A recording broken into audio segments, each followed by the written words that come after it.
राम हरे हरे, हरे कृष्ण कृष्ण कृष्ण हरे हरे, हरे राम राम राम हरे हरे, हरे कृष्ण हरे। हरे कृष्ण। आप सभी भक्तजनों का हार्दिक स्वागत है आज के सत्र में। सत्र का शुभारंभ हम पहले जगत गुरु श्रील प्रभुपाद जी की आज की कोट के साथ करेंगे। जगत गुरु श्रील प्रभुपाद की जय। आज है 25 जून। कोट आप लोगों के सामने है, आप लोग म्यूट रहते हुए पढ़ सकते हैं। जैसे ही आप स्वयं श्री कृष्ण को श्री जैसे ही आप स्वयं को श्री कृष्ण के सेवक के रूप में समर्पित करते हैं और सेवक की भांति उनकी आज्ञा का पालन करते हैं, आप तुरंत आध्यात्मिक जगत में होते हैं। यदि आप आध्यात्मिक जगत में रहना चाहते हैं तो यह मंदिर आध्यात्मिक जगत है। हम मेलबॉर्न में नहीं रह रहे।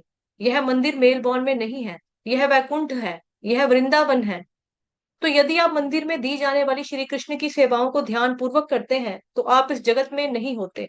मेलबॉर्न 25 जून 1974। जगत गुरु श्रील प्रभुपाद की जय।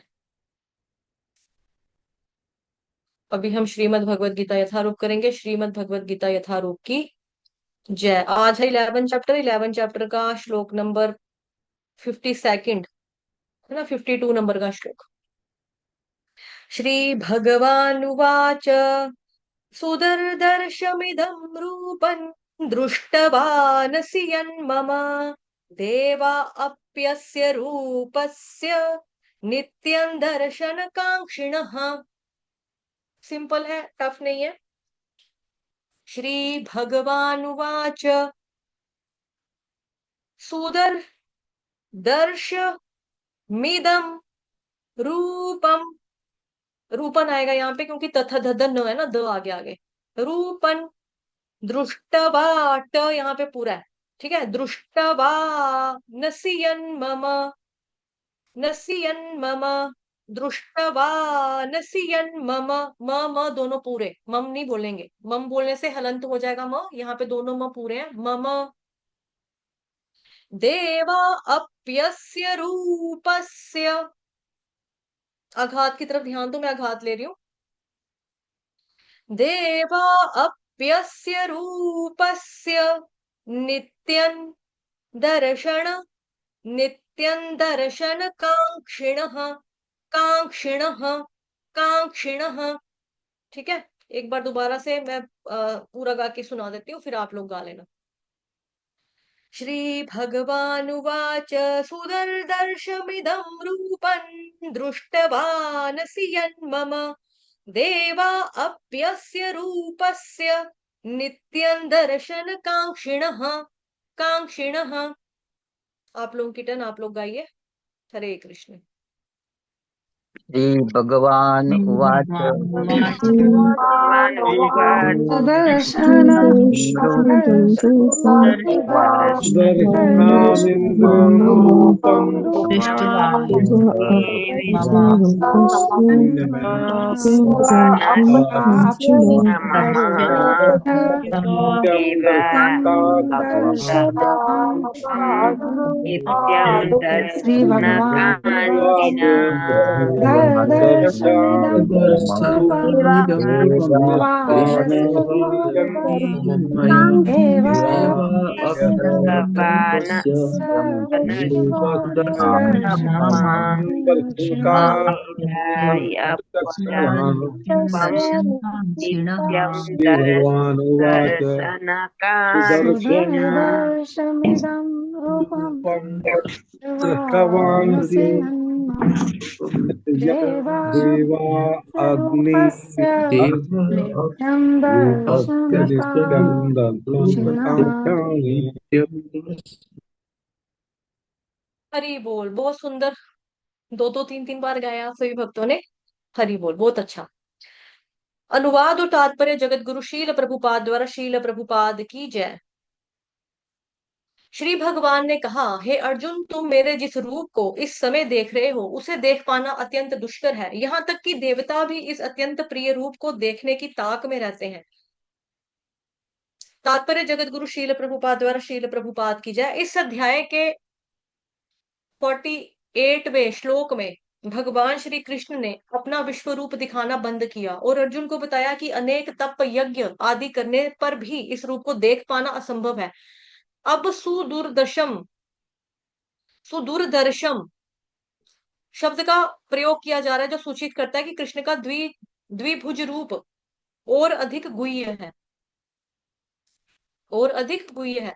कोई तपस्या, वेदाध्ययन तथा दार्शनिक चिंतन आदि विभिन्न क्रियाओं के साथ थोड़ा सा भक्ति तत्व मिलाकर कृष्ण के विश्व रूप का दर्शन संभवतः कर सकता है, लेकिन भक्ति तत्व के बिना यह संभव नहीं है। इसका वर्णन पहले ही किया जा चुका है। फिर भी विश्व रूप से आगे कृष्ण का द्विज रूप है, द्विभुज रूप है, जिसे ब्रह्मा तथा शिव जैसे बड़े बड़े देवताओं के द्वारा देख पाना भी कठिन है, और भी कठिन है। हाँ, और शब्द भी है, और भी कठिन है। वे उनका दर्शन करना चाहते हैं, और श्रीमद् भागवतम महापुराण में प्रमाण है कि जब श्री कृष्ण अपनी माता देवकी के गर्भ में थे, तो स्वर्ग के सारे देवता कृष्ण के चमत्कार को देखने के लिए आए, और उन्होंने उत्तम स्तुतियां की। यद्यपि उस समय वे दृष्टिगोचर नहीं थे, वे उनके दर्शन की प्रतीक्षा करते रहे। मूर्ख व्यक्ति उन्हें सामान्य जन समझकर भले ही उनका उपहास कर लें और उनका सम्मान ना करके उनके भीतर स्थित किसी निराकार कुछ का सम्मान करें, किंतु यह सब मूर्खता व्यवहार है, मूर्खता पूर्ण व्यवहार है। कृष्ण के द्विभुज रूप का दर्शन तो ब्रह्मा तथा शिव जैसे देवता तक करना चाहते हैं। श्रीमद् भगवद गीता अध्याय 9 श्लोक संख्या 11 में इसकी पुष्टि हुई है। अवजानन्ति मामूढ़ा मानुषेन तनुमाश्रितम। जो लोग उनका उपहास करते हैं वे उन्हें दृश्य नहीं होते, जैसे कि ब्रह्म संहिता में तथा स्वयं श्री कृष्ण द्वारा श्रीमद् भगवद गीता में इसकी पुष्टि हुई है। कृष्ण का शरीर सच्चिदानंद स्वरूप है। उनका शरीर कभी भी भौतिक शरीर जैसा नहीं होता, किंतु जो लोग श्रीमद् भगवद गीता या इसी प्रकार के वैदिक शास्त्रों को पढ़कर कृष्ण का अध्ययन करते हैं, उनके लिए कृष्ण समस्या बने रहते हैं। जो भौतिक विधि का प्रयोग करता है उसके लिए कृष्ण एक महान ऐतिहासिक पुरुष तथा अत्यंत विद्वान चिंतक हैं। यद्यपि वे सामान्य व्यक्ति हैं और इतने शक्तिमान होते हुए भी उन्हें भौतिक शरीर धारण करना पड़ा, अंत तो गतवा वे परम सत्य को निर्विशेष मानते हैं। अतः वे सोचते हैं कि भगवान ने अपने निराकार रूप से ही साकार रूप धारण किया। परमेश्वर के विषय में ऐसा अनुमान नितांत भौतिकतावादी है। दूसरा अनुमान भी काल्पनिक है। जो लोग ज्ञान की खोज में हैं वे भी श्री कृष्ण का चिंतन करते हैं और उन्हें उनके विश्व रूप से कम महत्वपूर्ण मानते हैं। इस प्रकार कुछ लोग सोचते हैं कि अर्जुन के समक्ष कृष्ण का जो रूप प्रकट हुआ था वह उनके साकार रूप से अधिक महत्वपूर्ण है। उनके अनुसार कृष्ण का साकार रूप काल्पनिक है। उनका विश्वास है कि परम सत्य व्यक्ति नहीं है, किंतु श्रीमद् भगवद गीता के चौथे अध्याय में दिव्य विधि का वर्णन है, और वह श्री कृष्ण के विषय में प्रमाणिक व्यक्तियों से श्रवण करने की ही है। यही वास्तविक विधि वैदिक विधि है। और जो लोग सचमुच वैदिक परंपरा में हैं वे किसी अधिकारी से ही कृष्ण के विषय में श्रवण करते हैं, और बारंबार श्रवण करने से कृष्ण उनके प्रिय हो जाते हैं। जैसा कि हम कई बार बता चुके हैं कि श्री कृष्ण अपनी योग माया शक्ति से आच्छादित हैं। हर कोई उन्हें नहीं देख सकता, वही उन्हें देख पाता है जिसके समक्ष वे प्रकट होते हैं। इसकी पुष्टि वेदों में हुई है। किंतु जो शरणागत हो चुका है वह परम सत्य को सचमुच समझ सकता है। निरंतर कृष्ण भावना में से तथा कृष्ण की भक्ति से आध्यात्मिक आंखें खुल जाती हैं और वह श्री कृष्ण को प्रकट रूप में देख सकता है। ऐसा प्राकट्य देवताओं तक के लिए दुर्लभ है, अतः वे भी उन्हें समझ नहीं पाते और उनके द्विभुज रूप के दर्शन की ताक में रहते हैं। निष्कर्ष यह निकला कि यद्यपि श्री कृष्ण के विश्व रूप का दर्शन कर पाना अत्यंत दुर्लभ है और ऐसा हर कोई नहीं कर सकता, किंतु उनके श्याम सुंदर रूप को समझ पाना और भी कठिन है।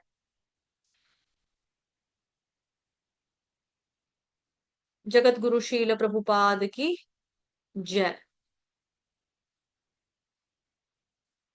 ठीक है, तो अभी हमने पढ़ा है 11th चैप्टर का 52nd नंबर का श्लोक।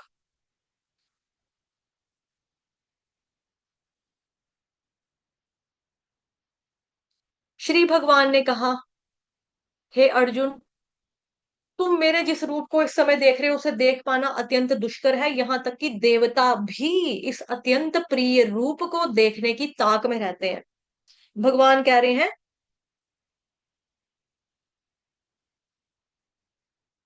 शुरुआत ही भगवान देखो कहां से करें, श्री भगवान उवाच, भगवान ने कहा सुदर्दर्शमिदम,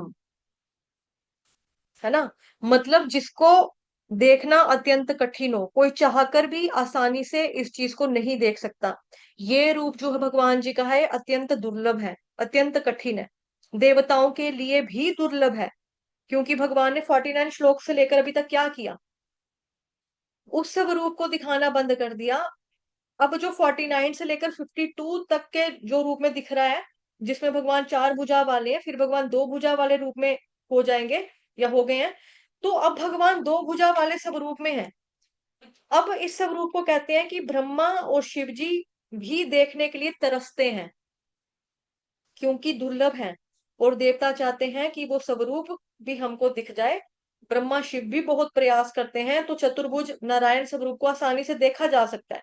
लेकिन दो बाजू वाला, दो भुजाओं वाला जो स्वरूप है भगवान का, वो भगवान स्वयं यहाँ पर जब आएंगे, तब जब वृंदावन की लीलाओं को करेंगे, जब अयोध्या में राम के रूप में आएंगे, अयोध्या के राम भगवान के रूप में आएंगे, तब वहां लीला करेंगे, 14 साल वन में गमन करेंगे, तो ही उस दो भुजा वाले सुंदर स्वरूप को देख सकते हैं, अन्यथा नहीं। अदरवाइज सब चार भुजा वाले स्वरूप को ही देखते हैं। इसीलिए भगवान कह रहे हैं कि सुदुर्दर्शमिदम रूपम, ये वाला रूप क्या है, सुदुर्दर्शमिदम रूपम, ये वाला रूप का दर्शन कर पाना अत्यंत कठिन है, अत्यंत कठिन है। इसको देखना अत्यंत कठिन है और अत्यंत गुह्य है, गुह्य। ये देखो, कृष्ण का द्विज भुज रूप जो है अधिक गुह्य है, अधिक गुह्य। कोई आसानी से इस दो भुजा वाले स्वरूप को नहीं देख सकता। इसी को प्रभुपाद जी कहते हैं कि अगर हम थोड़ा सा दार्शनिक चिंतन करें, थोड़ी सी क्रिया करें और भक्ति तत्व को मिला दें, तो हम भगवान का विश्व रूप दर्शन आसानी से कर सकते हैं। लेकिन यहाँ पर हम भगवान को अगर देखना चाहते हैं तो हमें केवल और केवल भक्ति ही करनी होगी। ठीक है, केवल भक्ति ही करनी होगी, शुद्ध भक्ति करनी होगी। अगर हम शुद्ध भक्ति नहीं करते, थोड़ा सा ज्ञान हो, थोड़ा सा दार्शनिक चिंतन हो, तो भी विश्व रूप को देख लेंगे। लेकिन केवल और केवल दो भुजा वाले स्वरूप के भगवान कृष्ण को देखना या चार भुजा वाले नारायण को देखना है, तो केवल और केवल शुद्ध भक्ति ही करनी पड़ेगी। यही भक्ति तत्व है। और आगे क्या बताया प्रभुपाद जी ने, कि जब माता देवकी के गर्भ में थे कृष्ण भगवान, ये देखो श्रीमद् भागवत महापुराण का रेफरेंस देते हो, प्रूफ देते हो, प्रभुपाद जी यहाँ पे लिख रहे हैं कि उसमें भी प्रमाण है कि जब भगवान अपनी माता देवकी के गर्भ में थे, तो स्वर्ग के सारे देवता कृष्ण के चमत्कार को देखने के लिए आए, उन्होंने उत्तम स्तुतियां की। जब देवकी माता के घर में प्रवेश करते हैं, उस समय समस्त देवता आकर आकर के क्या कर रहे हैं, इंतजार कर रहे हैं, वेट कर रहे हैं कि हम भगवान को देखेंगे, वो प्रकट होंगे और हम देखेंगे। और जब प्रकट भी होते हैं, गर्भ के बाहर चतुर्भुज स्वरूप में होते हैं। मतलब देवता भी ऐसे ही देखकर उनको उस समय वापस जाना पड़ता है। देवता लोग भी देखते हैं वो चतुर्भुज, तो कहते हैं हम पहले भी देखते हैं, चलो चतुर्भुज में दोबारा आए हैं, चलो ठीक है, वेट इतना कर रहे थे हम, चलो चले जाते हैं, भगवान तो चार भुजा वाले रूप में आए हैं, चले जाते हैं, वो वापस जाना पड़ता है उनको। भगवान दो भुजा वाले सुंदर रूप में दृष्टिगोचर नहीं होते।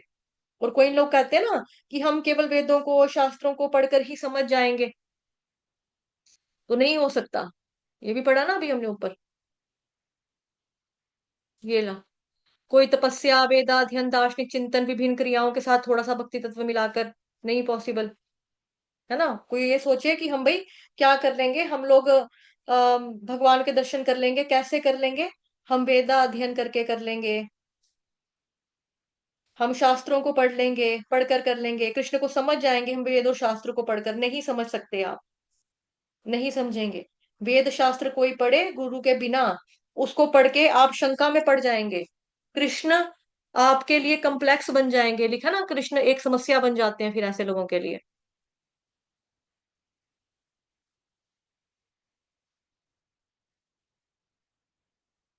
यहाँ पे पढ़ा था ना कहीं समस्या, ये रहा। जो लोग भगवत गीता या इसी प्रकार के वैदिक शास्त्रों को पढ़कर कृष्ण का अध्ययन करते हैं, उनके लिए कृष्ण एक समस्या बने रहते हैं। समझ ही नहीं आएगा तो कम्प्लेक्स बन जाएंगे, समस्या बन जाएंगे, कृष्ण को समझना आसान है ही नहीं। कई लोग कहते हैं कि भगवान ने भौतिक शरीर धारण किया, ठीक है, अवजानन्ति मामूढ़ा, जैसे कि यहाँ पे भी अभी हमने पढ़ा, ये लिखा था ना, अवजानन्ति मामूढ़ा तनुमाश्रितम। कई लोग जो होते हैं वो ये सोचते हैं कि भाई भगवान जो है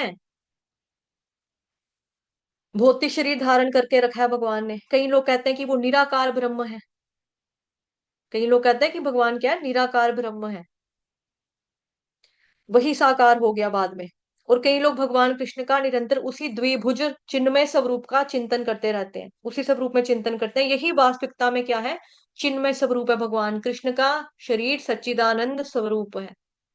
उनका शरीर भौतिक जैसा नहीं होता, उनका शरीर भौतिक शरीर धारण जैसा नहीं है। ना भगवान ने भौतिक शरीर धारण किया और ना भगवान निराकार से साकार हुए हैं। इसको आचार्य हमें तीन रूपों में समझाने का प्रयास करते हैं। एक को कहते हैं अविद्वत, दूसरे को कहते हैं योक्ति, तीसरे को कहते हैं दिव्य। और इसी चीज को प्रभुपाद जी समझाते हैं कि जो अविद्वत वाले हैं वो बोलते हैं कि भगवान ने भौतिक शरीर धारण किया है। जो योक्ति वाले हैं वो बोलते हैं भगवान निराकार से साकार हुए हैं। और जो दिव्य स्वरूप में भगवान को समझ सकते हैं वो भक्त हैं, इसके अलावा कोई नहीं है, कोई नहीं समझ सकता। अब इसको आचार्य कैसे डिफाइन करते हैं, पूरा संसार जड़ है, और ये जड़ क्या है, ये माया है। अब ये माया कभी चलते बढ़ते फिरते उठते ये सब दिखता है, तो कई लोग इसी को सत्य मान लेते हैं, तो उसको अविद्वत कहते हैं। जो कहते हैं ना सर्वम खल विदम ब्रह्मा, उसी को सत्य मान लेते हैं, लेकिन वास्तविक ज्ञान नहीं होता उनके पास, उसको बोलते हैं अविद्वत। और कुछ लोग ब्रह्म को सत्य मानते हैं, ये योक्ति वाले हैं। और जो दिव्य होते हैं वो भगवान कृष्ण को ही सत्य मानते हैं। तो श्रेष्ठ कौन है, एक तो माया जड़ को ही सत्य मान रहा है, जो बोलता है कि भगवान भौतिक शरीर धारण करके आए हैं, उनकी बुद्धि जड़ से ऊपर जाती ही नहीं है। जिसका जैसा स्वभाव होगा उसके स्वभाव के अनुसार ही उसकी नजरिया, उसकी दृष्टि होगी, उसके अतिरिक्त उसकी दृष्टि हो ही नहीं सकती। एक व्यक्ति का प्रभाव होता है, दूसरा स्वभाव होता है।